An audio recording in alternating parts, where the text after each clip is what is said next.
Nouvelle émission sur Studio Kalita, émission spéciale Yerushalayim en ce cœur de l'été.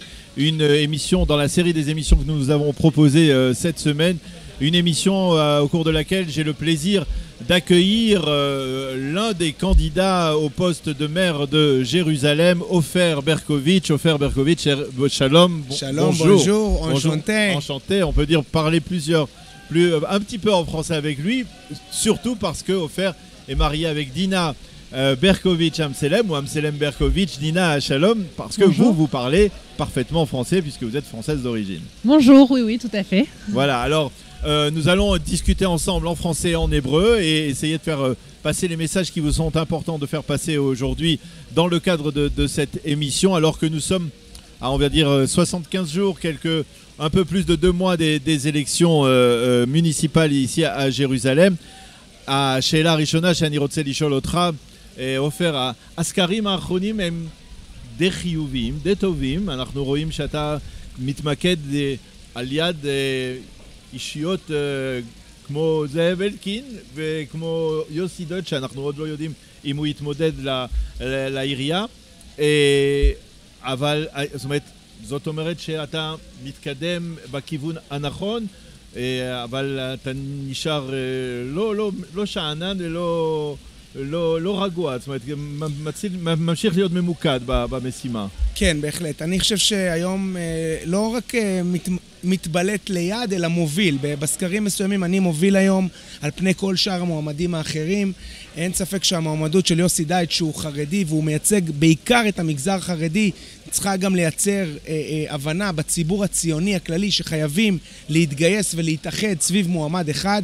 אני מוביל על פני זאב אלקין, אני ירושלמי, אני נולדתי כאן, גדלתי כאן, כל חיי כאן, בניתי את משפחתי כאן יחד עם דינה, עולה חדשה מפריז, ואני מאמין שהירושלמים לא מחפשים עסקנים שבאים ממקומות אחרים ומעבירים כתובת לפני הבחירות, אלא רוצים לראות מנהיגות שמבינה את הצרכים כאן בירושלים ויודעת לתת את הפתרונות הנכונים כמו שעשיתי ב10 שנים האחרונות. אז j'ai posé la question à Ofer Berkovitch, je lui ai demandé, je lui ai dit que les derniers sondages étaient assez favorables à son égard puisqu'il se place quasiment au même niveau que Yossi Deutsch, que Zeev Elkin et devant même Moshe Leon, et je lui ai demandé est-ce que cela le poussait à une certaine nonchalance. Il m'a répondu pas du tout, au contraire, d'une certaine manière, non seulement il n'est pas à côté d'eux, à leur niveau, mais même il se distingue dans sa campagne et il est en train de progresser pour aller vers et les dépasser, et de souligner que Yossi Deutsch, qui est le candidat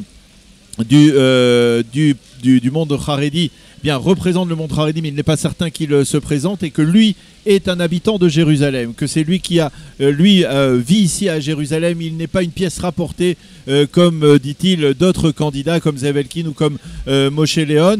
Il vit à Jérusalem, il a créé un foyer à Jérusalem avec une Ola Hadasha, Dina, son épouse, qui est une Ola Hadasha de France, et donc qu'il représente un courant sioniste qui veut s'affirmer en tant que tel et qui représente un courant majeur dans la ville de Jérusalem. Et אני רוצה לשאול אותך, יש בחברה בירושלים, יש אנשים שטוענים שאתה יותר מדי חילוני בסוגריים ככה לעיר כמו ירושלים, לעיר שברובה היא דתית או חרדית. מה אתה עונה לאנשים ששואלים אותך את השאלה הזאת? Je pose la question, je lui demande qu'est-ce qu'il répond lorsqu'on lui dit qu'il est un candidat trop, on va dire, trop laïque dans une ville qui est à majorité religieuse ou orthodoxe. Qu'est-ce qu'il répond à cela? ראשית כל, אני מגיע מבית מסורתי ולא מבית חילוני. הנחתי תפילין שנים ארוכות, הבית כשר, מערכות כלים נפרדות, הולך לבית הכנסת, עושה קידוש בערב שבת ובשבת בבוקר. אני בהחלט מחובר ליהדות, למדתי לא מעט. אין פה איזשהו מישהו בוא נגיד שברקת הרבה יותר היה רחוק ממני בהבנה שלו ובאיך שהוא פועל וברוח שלו ממה שאני מחובר לעם היהודי וליהדות. זה הדבר הראשון. הדבר השני שאני אגיד זה שאני חושב שהמשימה היא לשמור את ירושלים של כולם. אם ירושלים לא תהיה של כולם, היא פשוט לא תהיה. ואני חושב שמי שישמור על הציבור החילוני, מסורתי, דתי, לאומי בירושלים, ולא רק הציבור החרדי שהוא ציבור גדול, שאני גם בהחלט אשתף פעולה איתם, זה אני. כל שאר המועמדים המועמדים בעצם הם מועמדים או חרדיים עם גישה סקטוריאלית, או שבעיקר ייכנעו לציבור החרדי ולעסקנות, למפלגות החרדיות. אני חושב שאני מגיע עם תפיסה מכבדת לכולם, ואני בהחלט מסוגל לייצג את הציבור הדתי והחרדי, ומבין היטב, ירושלים היא עיר של קודש, זאת לא תל אביב, אנחנו נשמור פה על הסטטוס קוו, אנחנו נאפשר לכולם לחיות בירושלים בכבוד, אבל עם הצביון המיוחד היהודי של ירושלים. אז אני אנסה לתרגם את כל מה שהוא אמר, אני מקווה שאני אצלח. Je vais traduire ce que Ofer a dit. J'espère que je n'oublierai rien. En tout cas, Ofer souligne qu'il n'est pas laïque, qu'il vient d'une famille traditionnaliste, que chez lui à la maison, eh bien, on fait kiddush, le kiddush le vendredi soir, le Shabbat matin, que on mange kasher avec deux vaisselles séparées, qu'il a un lien très fort avec la tradition, probablement plus fort que celui qu'avait le maire actuel, le maire sortant Nir Barkat.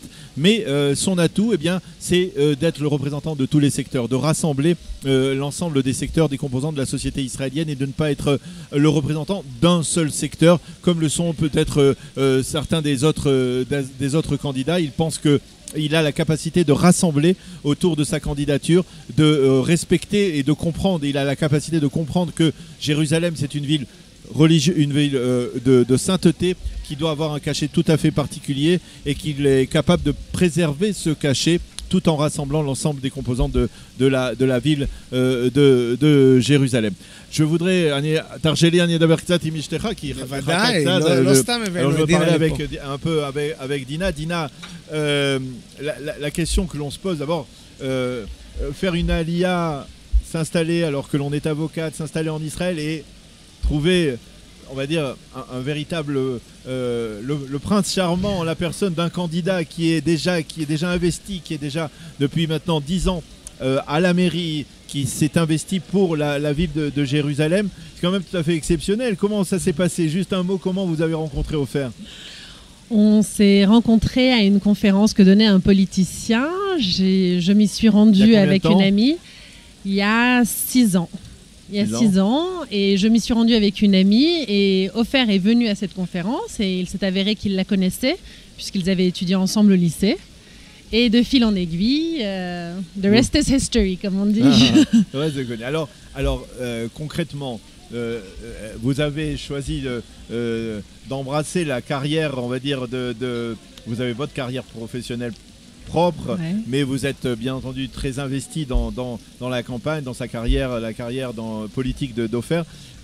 Qu'est-ce que cela fait d'être marié à une personnalité de Jérusalem qui peut-être le 30 octobre au soir sera le prochain maire de Jérusalem?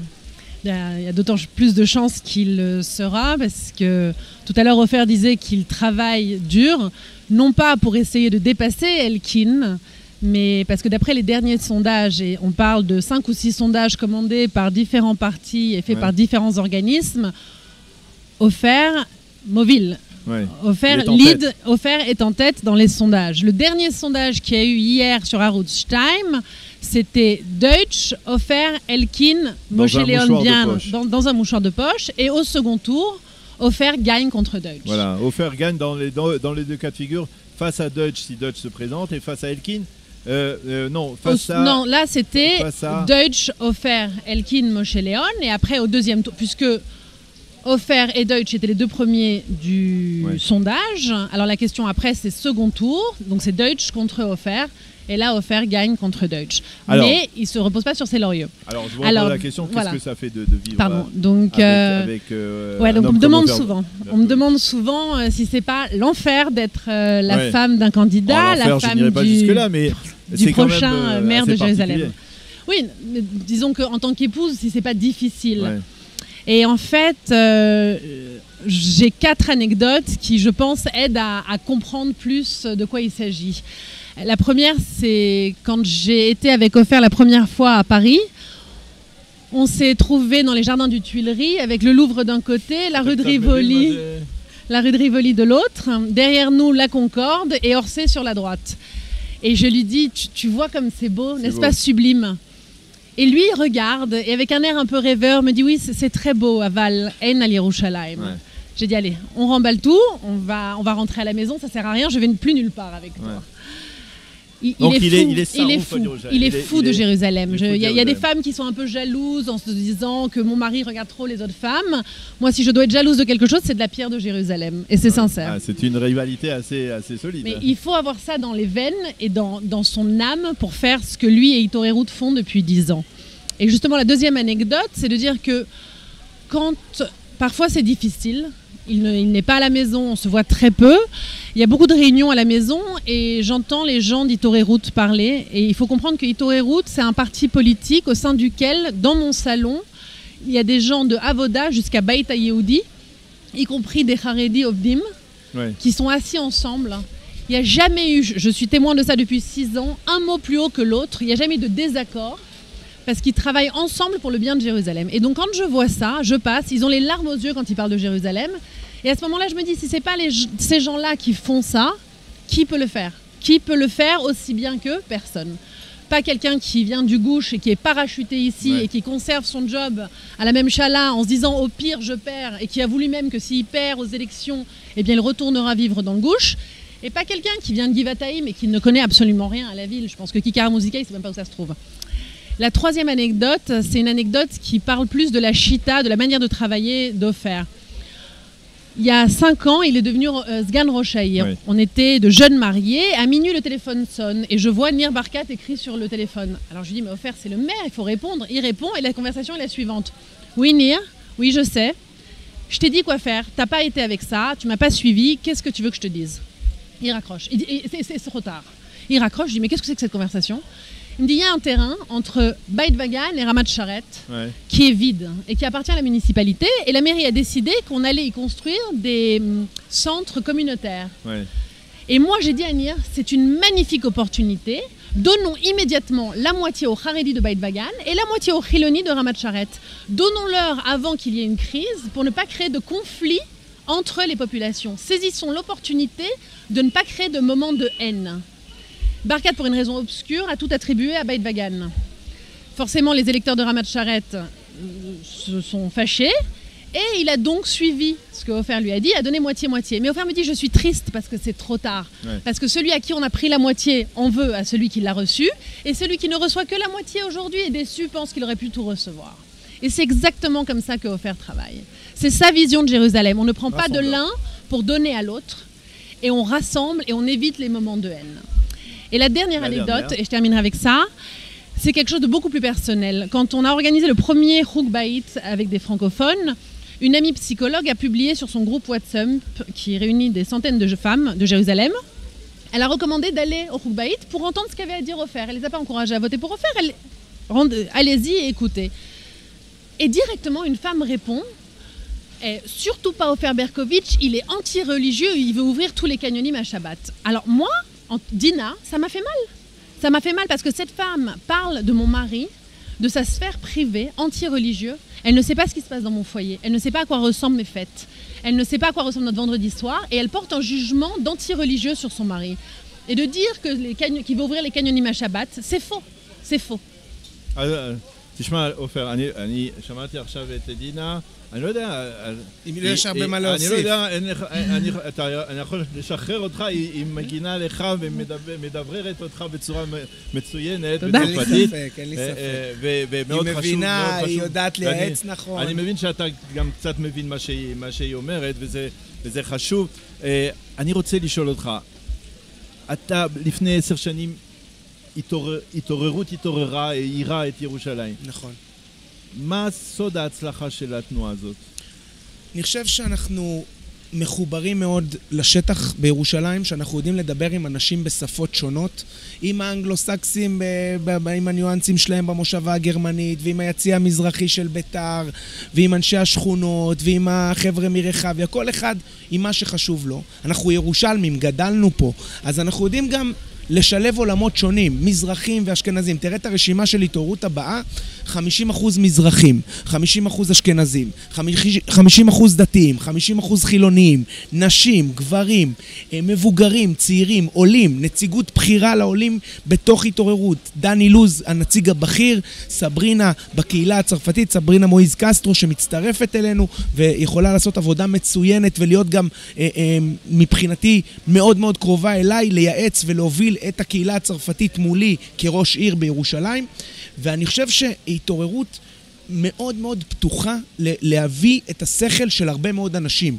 יש צוותים לתנועה הזאת כמעט בכל נושא, תרבות, פיתוח כלכלי, חינוך, תחבורה, שכונות, איך אנחנו בעצם עובדים ומשפרים את ירושלים, לא רק עופר ברקוביץ', השכל לא נמצא רק אצל עופר ברקוביץ', אלא אצל הרבה מאוד אנשים, איך אנחנו מביאים את כולם ומביאים רעיונות חדשים מבחוץ, ומביאים גם את הביקורת שיש על העירייה, כי יש הרבה ביקורת וצריך לדעת איך לשפר. ואני חושב שהתעוררות היא גם תנועה שבאה לעבוד, פחות פוליטיקה, פחות הצהרות שהן ריקות, דינמית. ויותר עבודה אמיתית בתוך העירייה. תראה את ההישגים, את הגידול את המהפכת הייטק, את התרבות במחנה יהודה, את הגני משחקים בשכונות, את הקייטנות המסובסדות באוגוסט. יש פה הרבה מאוד נושאים שהצלחנו לשנות בשנים האחרונות בעבודה קשה. J'ai demandé à Ofer Berkovitch quel était le secret de la réussite de son mouvement qu'il a créé il y a 10 ans, Itoroerut. Et il me dit qu'en fait, le grand secret, c'est cette capacité de rassembler des gens de différents secteurs, de différents milieux, de différentes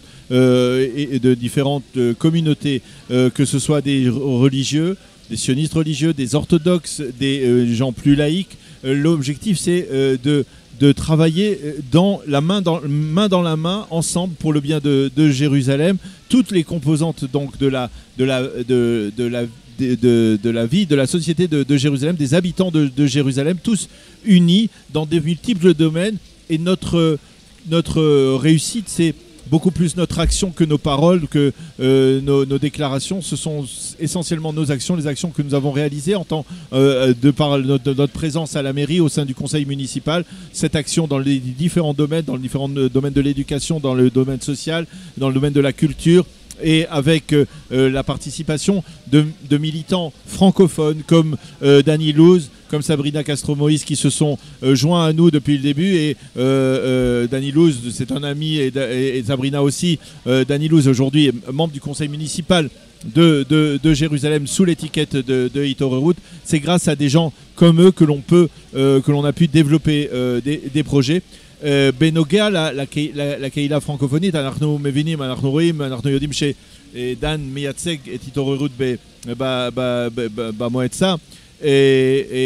מה לדעתך, ואני אולי אשאל את השאלה גם לעולה חדשה שהגיעה לפני כמה שנים פה בירושלים, מה הם הצרכים המיוחדים של הקהילה ואיך אפשר לעזור לקהילה הפרנקופונית למצוא את עצמה, להיקלט יותר בצורה יותר חיובית ויותר מהירה פה בעיר?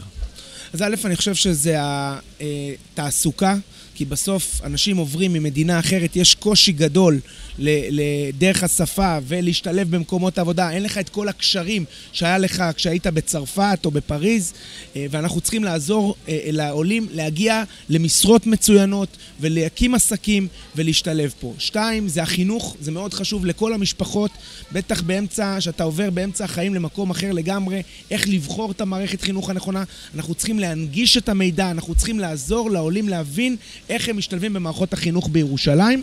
אני חושב שגם התרבות זה עניין חשוב. תראה, בסוף העולים מצרפת מביאים איתם תרבות עשירה מאוד, בהמון תחומים, פילוסופיה וספרות וקולינריה והמון נושאים שבעצם אבל לא רק. בעצם הצרפתים יכולים להביא לירושלים. אני רוצה שירושלים, שהיא עיר רב תרבותית, שמגיעים לכאן מכל העולם, באמת תוכל להציג את העושר הזה ולהתגאות בו, שהקהילה הצרפתית בירושלים באמת תוביל אותנו גם לסטנדרטים יותר גבוהים, בעסקים הקטנים, בשווקים הצרפתיים. זאת אומרת, יש פה הרבה מאוד יתרונות של התרבות הצרפתית שאנחנו צריכים לשלב בעיר, ואז הצרפתים גם ירגישו יותר טוב כאן בירושלים. Je demandais à Ofer Berkovitch, comment il était possible d'intégrer plus facilement la communauté francophone des Olympiques de France qui s'installe ici à Jérusalem. Il m'a répondu sur 3 points. D'abord, la nécessité de trouver du travail, la ta'asuka, l'emploi, trouver un emploi le plus rapidement possible avec une possibilité de progresser sur le plan dans le cadre d'une carrière professionnelle. Le deuxième, c'est retrouver des repères au niveau de l'éducation dans les écoles ici à Jérusalem, retrouver des repères au niveau éducatif, permettre à des jeunes de s'intégrer à travers l'éducation dans le système éducatif proposé par Jérusalem qui est extrêmement diversifié. Et puis également la culture. La culture offert à le sentiment, et peut-être c'est un sentiment qu'il a mis en application à travers l'expérience de son foyer, de son propre foyer avec Dina, de la richesse culturelle des Olympiques de France, de cette capacité des Olympiques de France à faire passer des messages, souvent des messages d'unité dans la société israélienne, qui est peut-être pas toujours suffisamment unique et souvent clivé, n'est-ce pas, Dina, cette capacité, cette richesse d'une aliyah, richesse sur le plan intellectuel, richesse sur le plan religieux, richesse dans différents domaines, eh bien ça c'est l'apport que la communauté juive de France, ou la communauté des Olympiques de France peut apporter à l'État d'Israël en général et en particulier à Jérusalem.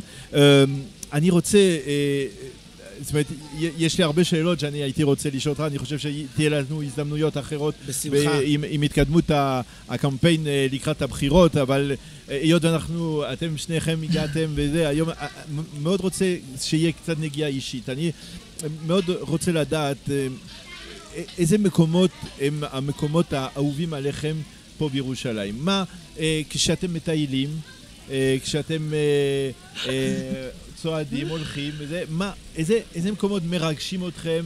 Et je vais poser la question d'abord à Dina. אולי נתחיל עם דינה. נתחיל עם דינה. דינה, Jérusalem, les endroits, les sites qui sont les sites qui vous impressionnent le plus, qui sont capables de vous émouvoir le plus. Voilà, évidemment, il y a un site qui émeut tout le monde, c'est le Kotel. C'est le Kotel, oui. Le Kotel, c'est... Alors, bon, voilà, on va dire, le Kotel, voilà. il est hors catégorie, on va dire. Donc, on va dire que le Kotel est au-dessus de tout. Mais à part ça, dans Jérusalem, qu'est-ce qui vous émeut lorsque nous vivons à Nachlaot, ouais. Et la mixité au sein même de Nachlaot et la réussite de la vie Meshoutefet en commun des différentes catégorie de la population de Jérusalem nous émeut. Dans la même rue, on a des Haredi, elle sort en burqa, ok? Ouais. On a des Haredi américains, on a une hippie qui fait de la céramique, il y a notre foyer, etc., etc. Et il y a une entente dans la rue exceptionnelle, il y a un respect de chacun. Et de voir que c'est possible, c'est émouvant, c'est émouvant. Et on adore aller au chouk. Ouais, j'imagine. On y va à Dorochouk. C'est juste à côté, on s'y promène la journée, on y fait nos courses. Et le soir, de sortir au chouk, encore une fois, vous voyez des gens qui portent la kippa, des gens qui ne portent pas la kippa, des jeunes, des vieux. Et tout le monde passe un bon moment dans le même endroit. Et ça, pour Ofer et moi, c'est très parlant du Jérusalem qui devrait être. Et c'est ça l'image que même les gens de l'étranger devraient avoir de Jérusalem. Jérusalem, la ville qui rassemble. La ville qui rassemble. Il n'y a aucune raison que ce soit la ville qui divise. Aucune raison. Et sinon, il y a Moussrara. Ah, Moussrara aussi. Ah, c'est magnifique. Moussrara. Alors, Ofer, מקומות מיוחדים. טוב, תראה, א', אני באמת מרגיש פה בבית. כן, יש גם משהו... בכיכר המוזיקה? גם בכיכר המוזיקה, גם כאן גדלתי. זה היה נראה אחרת, זה נקרא אז כיכר בית הדפוס. לירושלים יש איזשהו חום ואיזושהי אווירה שקשה להסביר אותו למי שלא מפה. וזה יכול להיות באמת בכל רחבי העיר. זה שוק מחנה יהודה, שזה הכי אותנטי והכי אישי, ואתה מייצר קשר אמיתי עם המוכרים. וזה קולנוע סמדר שהוא הכי ביתי בתוך המושבה הגרמנית בין הסמטאות. וזה ביתר ירושלים שקופצים עליך אוהדים מסביב. ואתה לא מכיר אותם והם עדיין קופצים עליך. ויש משהו בחום הירושלמי הזה, ובסמטאות היפהפיות, אתה יודע, כל שכונות מרכז העיר, רחביה וטלביה ונחלאות וימין משה ומוסררה ובקה ואבו תור, כל אחת יפה באופן אחר, עם בתים מיוחדים, עם ארכיטקטורה אחרת. אני מרגיש מחובר לעיר הזאת, כל חיי כאן, נולדתי כאן, גדלתי כאן, ולכן זה מרגיש לי מאוד בבית. בכל מקום שלא תזרוק אותי, גם כשאני הולך למקומות, מה שנקרא, שאני פחות מכיר, מסתובב, הייתי בסליחות אצל הרב אלבז, רק לפני יומיים, בערב הסליחות הראשון, אז אתה מרגיש שזה ירושלמי, אתה מרגיש שזה משהו קצת אחר, הבתים הישנים, העושר התרבותי, ההיסטורי, מאוד מדבר אליי. Alors, pour Ofer Berkovitch, eh bien, il se sent bien partout, à la maison, dans tout Jérusalem, y compris ici, Kikar Musica, qui s'appelait Kikar Bet Atfous à l'époque. Hein, je n'ai pas eu l'occasion je me souviens peut-être pas de cette époque, mais en tout cas, y compris à Kikar Musica, il y a bien entendu le chouk de Machane Yehuda, les simtaot, les ruelles de Nachlaot où ils habitent ensemble avec Dina. Il y a d'autres quartiers, tous les quartiers du centre-ville sont des quartiers qui m'impressionnent, qui font en sorte que je me sens véritablement chez moi, cette diversité de personnes, de gens que l'on rencontre dans ces quartiers comme Katamon, comme Rechavia, comme Ptalbié, tous ces quartiers de Baka également, tous les quartiers du centre-ville de Jérusalem, ce sont des quartiers dans lesquels j'ai grandi, où je me sens à la maison. Et c'est véritablement, il n'y a pas d'endroit particulier, il y a une Jérusalem pour moi qui est cette Jérusalem de l'unité, du rassemblement des différentes composantes de la société israélienne. אני רוצה להודות לכם, להודות לך עופר, להודות לך דינה. אמרתי, יהיו עוד הזדמנויות עד ה-30 לאוקטובר לדבר על פוליטיקה, אולי פחות פוליטיקה בריתות עם חרדים ועם לא חרדים, תהיה לנו עוד הזדמנויות. לדבר על החזון, על פיתוח הכלכלי. אבל היות והייתם היום פה ביחד, רציתי קצת לקבל מכם זוויות אישיות, אני רוצה להודות לכם. תודה רבה לך. תודה שבאתם אלינו ובהצלחה. בהצלחה למאמץ ולקמפיין לבחירות ב-30 באוקטובר. תודה רבה עופר, תודה רבה דינה. שלום שלום. Merci.